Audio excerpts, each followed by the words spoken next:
Isang mapagpalang umaga po sa atin lahat. Buhay po ba ang Diyos? Isa po ako sa mapalad na tinawag ng Ama upang maging pasi sa araw na ito. Ako po'y galak na galak sapagkat dito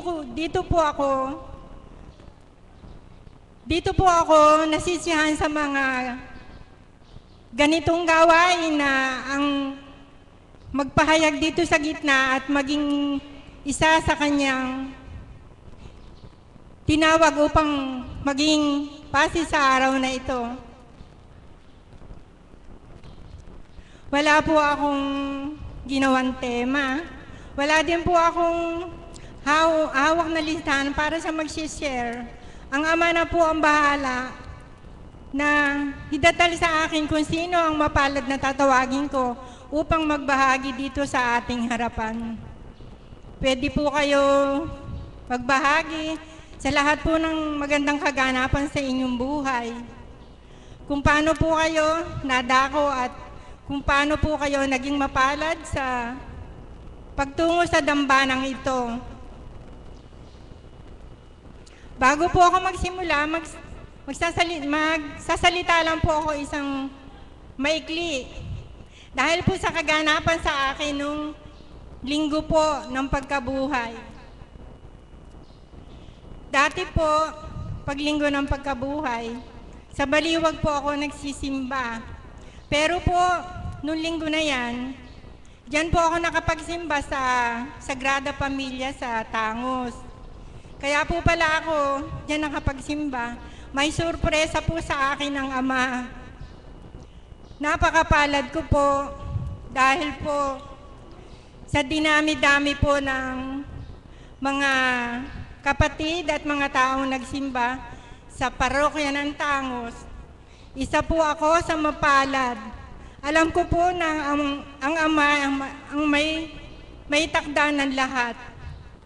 Nakatanggap po ako ng isang imahin ng muling pagkabuhay ng Divine Mercy. Masayang-masaya po ako sapagkat sa akin pong natanggap ay isang malaking sorpresa. Pinagkaloob po sa akin ng Ama, siya po ang may kaparaanan.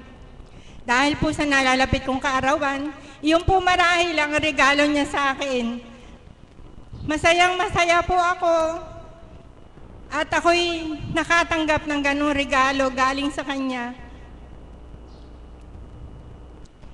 Alam ko po na ang Ama, pilit po akong pinasasaya sa kabila po ng buhay ko na mag-isa lang sa buhay. Pero patuloy po akong lumalapit sa Kanya at siya po nagbibigay sa akin ng kagalakan sa araw-araw na pagpunta ko dito sa ating dambana. Ama, ikaw po ang magdatal sa akin kung sino po marapat kong tawagin na magbahagi dito sa ating harapan.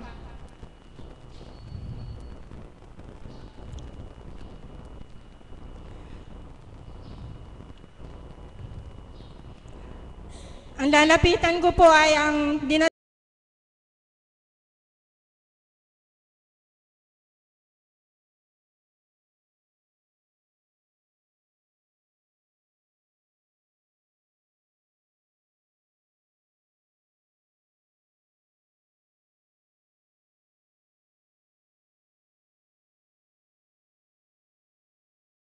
lang po ay kung paano nga po ako napunta rito.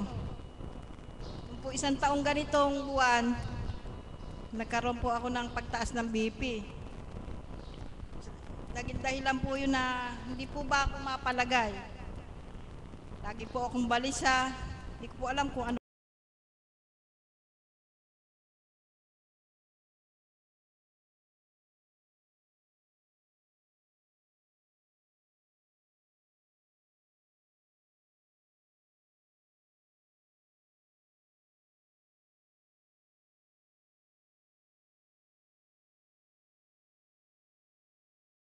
Mga minsan